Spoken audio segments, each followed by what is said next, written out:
Clàudia and I'm Anglo-Argentinian. I'm based in the UK, documentary filmmaker, very concerned about my country of origin, who have been in lockdown heading to the 6th month now. Very concerned as well about what's happening in the UK. I have been following your approach, and every time I have shared posts about your approach, I have been accused of being right-wing, or I have been told that it's because the Swedish have low population density. What would you say to these people?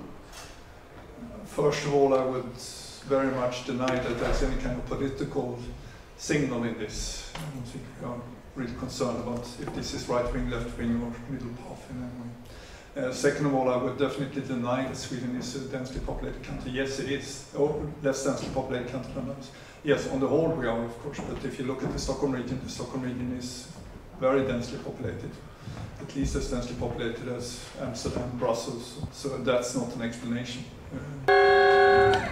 With 12,000 people per square mile, Stockholm has the same population density as Manchester. According to the Imperial College of London model, the death toll in Sweden without lockdown would have been almost 100,000 by the end of June. And yet, their results were nowhere near these predictions. They have put a lot of responsibility on the individual citizen to judge for themselves. And I think it's been working pretty good in Sweden. In the news, and they say like Sweden doesn't take it in like allvar, vad är det? Seriously. Like serious. I think it's kind of hysterical actually. It's not fact, I think. It's just easy political shots for the different governments. All from Trump saying no, it's nothing, to somebody's shutting down the whole society. Or I'm 16 years old and I went to school all last year and this year, and I'm glad that it stayed open. At one time there was rather many people who got sick and was needed to stay at home, and there were many teachers at home at one point, I remember. So tell me, when there were many teachers at home, did anybody die? Did anybody have any serious illness? Not that I know. I think he's doing the right thing by not locking down Sweden. So I think it's good. You feel safe? Yeah, I feel safe. If you want to wear a mask, then do so. And I think that all of us, like younger people, we're not as affected as the older ones and people who's like sick or something. So I think that we can keep our distance and so on for them. Are you able, do you have a grandmother that you cannot visit? Or? Yeah, I do, but I'm gonna actually visit her tomorrow, but outside. So we're gonna have dinner outside, and she has a house. So, in Stockholm streets, I did meet plenty of people who had had coronavirus or knew someone who had had it, in its mild form. However, I was struggling to find any elderly or vulnerable people on the streets. Where were they? Tegnail had given them the choice to stay at home to save their own lives. In the UK, the head of the NHS England claimed this to be age-based apartheid.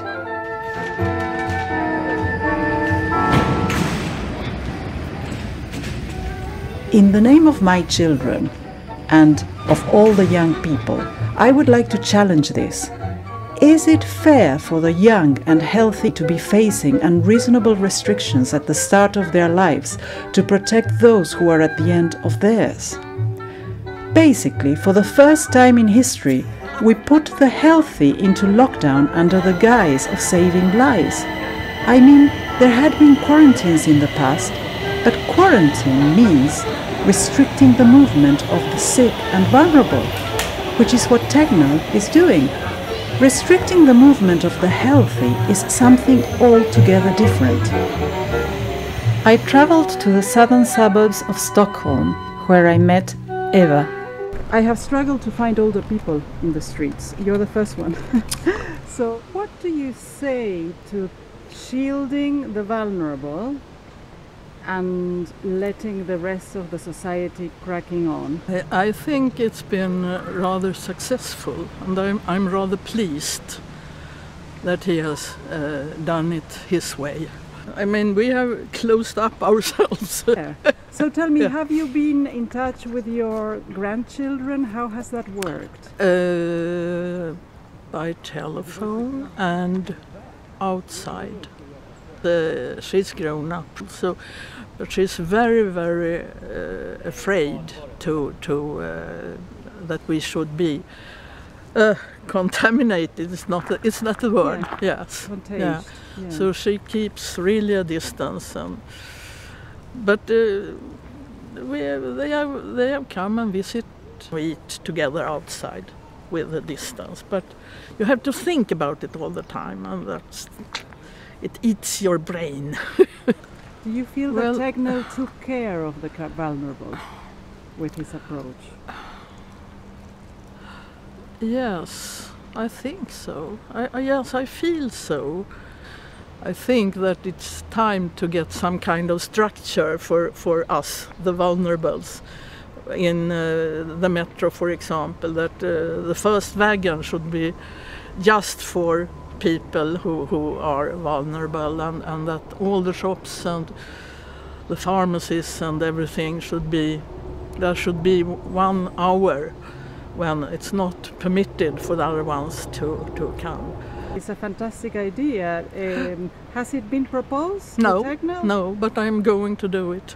What do you think about the approach in the UK where they lock down the whole society, the schools, everything to protect the vulnerable? What do you think of that? I think that's kind of torture. I don't know how people, what's the mental health risks, because if we feel this depression, how can they feel? How can sitting in one apartment for so long time? It's not human.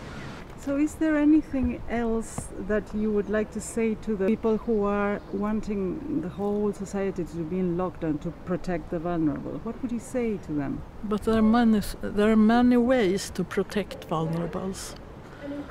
There isn't only one way. That's what I want to say. So they were in it all together, but using their common sense. As Eva said, there's different ways to support the vulnerable. In Sweden, they were voluntarily self-isolating so that the rest could carry on studying and working towards supporting them. She even had some ideas as to how to improve their situation and was going to propose them to her leader. In tango, when the follower feels safe and trusts her leader, she can become creative and inventive, fully participating in the dance.